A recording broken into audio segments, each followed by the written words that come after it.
A man told me to control my crazy friend, so I let her off the leash. My best friend is the kind of woman who makes strangers smile without trying, but she has a side most people never see. When we were 16, a guy at a party grabbed her without permission and she broke his nose with a cafeteria tray. In college, a professor made a comment about her body and she flipped his entire desk over in front of 30 students. She's been in therapy for years, learning to manage her reactions, but the switch is still there, buried but not gone. I've watched her dig her nails into her own palms to keep from exploding. She calls me her anchor. I call her my responsibility.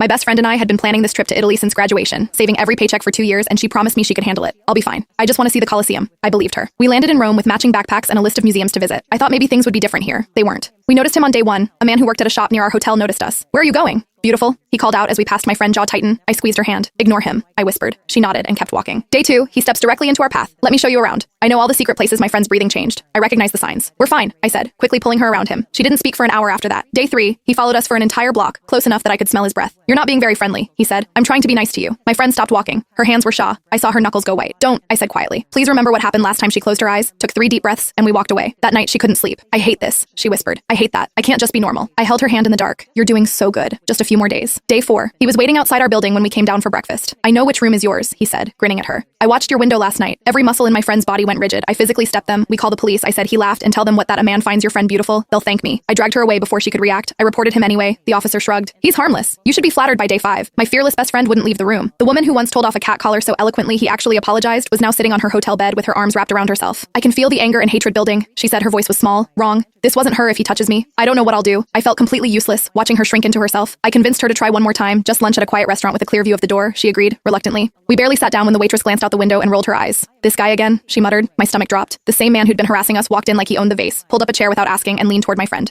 "You've been hiding from me." She pulled back. He grabbed her wrist. "Heart, don't be like that. You've been making me chase you all week. Now it's your turn to be nice." I watched my friend's face change, the color drain from her cheeks. Her free hand grips the edge of the table so hard her knuckles went white. She looked at me with desperate eyes. For 5 days I had been her anchor. For 5. I had told her to stay calm, breathe through it, don't give him the satisfaction. But looking at his hand wrapped around her wrist, looking at the fear and rage battling behind her eyes, something in me snapped first. Sometimes it's okay to let the anger go, I say. She blinked. When I reached over and grabbed her hand, let go, my friend didn't hesitate. She picked up her entire plate of pasta and sliced it into the guy's face. He stumbled backward, screaming. That's when a woman at the next table stood up. Then another woman by the bar stood. Then the waitress sat down her tray with a loud clatter. A grandmother with a cane shuffled closer. 5 women, all strangers to us, were now staring down this guy. The first woman said something sharp in Italian that the guy wiped marinara from his eyes and looked around wildly. "Oh, your crazy friend," he yelled at me. Instead, I handed my friend my plate of food to throw at him next. The grandmother spoke now louder. He tried this stand. One woman blocked him. He stepped left. Another woman blocked him. "What is this?" His voice cracked. Wine hit his chest. He stumbled backward. Bread flew from the left. Olive oil poured over his head from the right. I blew the pepper directly into his face. He was sputter, slipping, sneezing, surrounded by women who looked like they'd been waiting their entire lives for this exact moment. He caught himself on a chair, shaking, staring at all of us like he expected even more. He ran out, dripping marinara and oil, sneezing the whole way. The grandmother winked at us. My friend stood there, breathing hard, sauce on her shirt, tears streaming down her face, so she was smiling. "That felt good," she said to me. I squeezed her hand. "Let's go see the Colosseum," so we did.